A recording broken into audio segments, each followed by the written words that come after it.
I have 5 ridiculously practical ideas that you can weave into your conference, event, summit, symposium to make it more unique, to stand out, to make this one the best year yet, and perhaps to push the envelope a little bit.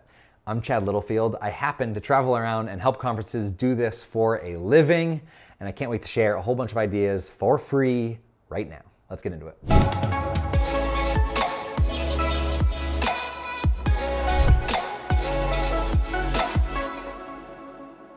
First one, you gotta do something unexpected right at the very beginning. And so you didn't expect me to get off my stool and move around and walk and grab this thing that was hiding behind me and share with you an example of something unexpected you could do is on name badges, have this question.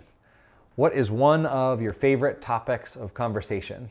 It turns out when people answer this question and people know the answer to that question of other people. So instead you see name tag says Chad, and below it says space.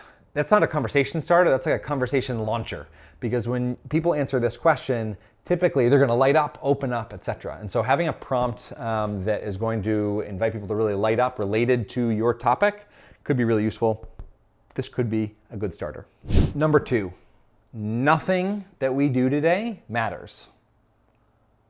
Unless it's connected to what you are aiming to achieve at work. This is the opening sentence that I said during a workshop with 150 educators and school leaders in South Dakota.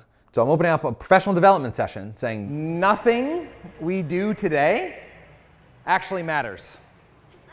Nothing we do today actually matters. Unless, fill in the blank. And the point here, the ingredient that I want you to inject to make your conference unique is most conferences just start. They just begin rolling. And I think it's incredibly compelling to have somebody stand up there and say, this is why we're here. With an immense amount of conviction, make it punchy, make it attention grabbing, right? So, and you might even say, instead of just tossing up your opening keynote on stage, what if you began by standing up and saying, nothing we do at this conference matters unless, and you fill in a really clear, punchy, compelling reason for people to be there and to be present. Not just to attend another 2024 thing and then just move on, right? It's this is why we're here. Setting that really clear intention that can get everybody excited.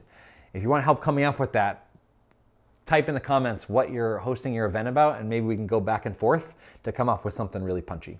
Number 3, ooh, this is edgy. As a professional speaker, I'm gonna put myself out of a job right now, kinda. Fire your opening keynote or just push them back to the second slot.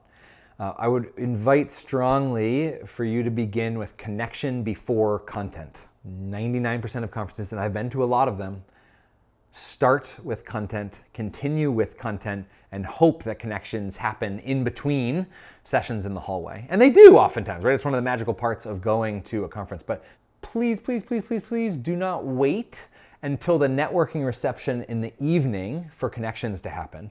In fact, you've got to build them right into the agenda in the general session on the main stage. It's the reason that when I go and give an opening keynote, I am never talking for more than 50% of the time. And for the other 50%, I'm handing 1,000, 3,000, 5,000 people a card with a question on it, and we're doing a giant experiment in what happens when we meet each other and we ask questions that stir up the human intelligence and human connections that are just sitting dormant in the room. That is a way more compelling way to begin than just with a session that you could watch on 2x speed on YouTube.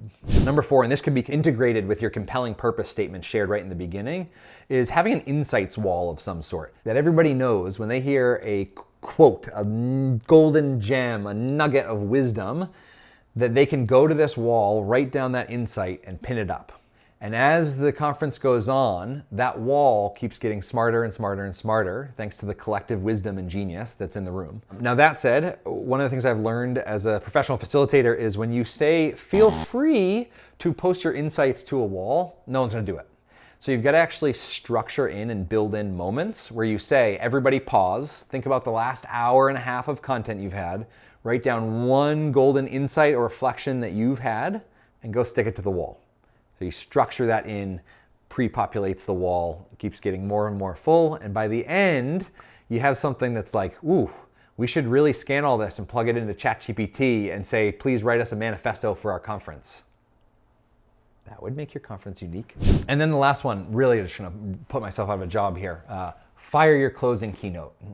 Consider, instead of having one person standing on a stage, touting wisdom and spouting facts, it's not a bad thing.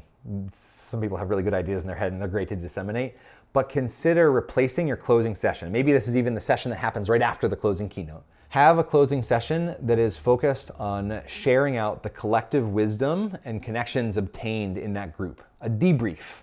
So it's a what just happened, how do you feel in the last 2 days, what did it mean, and perhaps the most important, now what? What are we gonna do with this? It's really common for people to leave a conference super energized or really exhausted, depending on your personality default, and perhaps a notebook full of notes that collect a lot of dust before next year's summit. And so having a closing session focus on the now what, the application, what do you want to do with this, and having people get in a conversation actually increases the chance that action is taken outside of that event. There are heaps of ideas, exercises scattered across the channel that can help you design that closing session.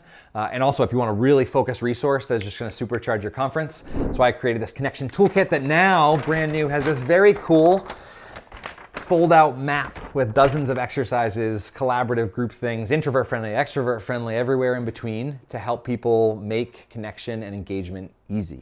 Where is that? Yeah, make connection and engagement easy. It's packed into our connection toolkit. There's a digital version of a lot of our tools available 100% for free on the website, so feel free to check out the link. Have an awesome day.